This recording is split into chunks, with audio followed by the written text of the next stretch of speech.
Social मीडियापासून आजवर मी 1 रुपया जरी कमवला नसला तरी सोन्यासारखी माणसं मी कमवण्यात यशस्वी झाली आहे बरं का. हाय, मी सपना. मी परतवाडा येथे राहते आणि घरगुती स्वयंपाकाची कामं करते. आज गुरुपौर्णिमा आहे, सगळीकडे लगबग सुरू. आज मी तुम्हाला माझ्या काकूंची भेट घडवून आणणार आहे. या माझ्या काकू आहेत, त्यांच्याकडे मी पोळ्याचं काम करते. आज मी त्यांच्याकडे सकाळी स्वयंपाकाला गेली. पुरणाचा बेत होता, काकूंनी सगळी तयारी करून ठेवली होती. मग मी पुरणाच्या पोळ्या केल्या. काकू म्हणले, मी तुला माझ्या पद्धतीची एक पुरणाची पोळी करून दाखवते.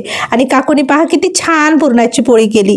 त्यांची पुरणाची पोळी पाहून ना मला काही माझ्या जवळच्या माणसांची आठवण झाली. आमच्या काकूचा हौशी स्वभाव आणि उत्साहीपणा हा तरुण पिढीला लाजवेल असाच आहे. काकूंनी छान पुरणाची पोळी केली, त्याच्यावर साजूक तुपाची धार होती. आणि नंतर सगळा स्वयंपाक करता करता मी त्यांच्याशी छान गप्पा मारल्या. 2 घरचा स्वयंपाक मी अगोदरच आटोपून घेतला होता. 3रं घर काकूंचं पोळ्याचं होतं. काकूकडे मी फक्त पोळ्याच करते. आज पुरणाचा स्वयंपाक होता, त्यामुळे थोडासा टाइमपास झाला. आणि आज संध्याकाळची माझी सुट्टी पण होती. आज संध्याकाळच्या स्वयंपाकाला मी सुट्टी घेणार होते, त्यामुळे काकूंना सांगून दिलं. काकूला म्हटलं, तुम्हाला आता मी 2 वेळेच्या पोळ्या करून देते, म्हणजे संध्याकाळी तुम्हाला त्रास होणार नाही. या काकू निवृत्त शिक्षिका आहेत आणि त्या देखील सोशल मीडियावर ऍक्टिव्ह आहेत.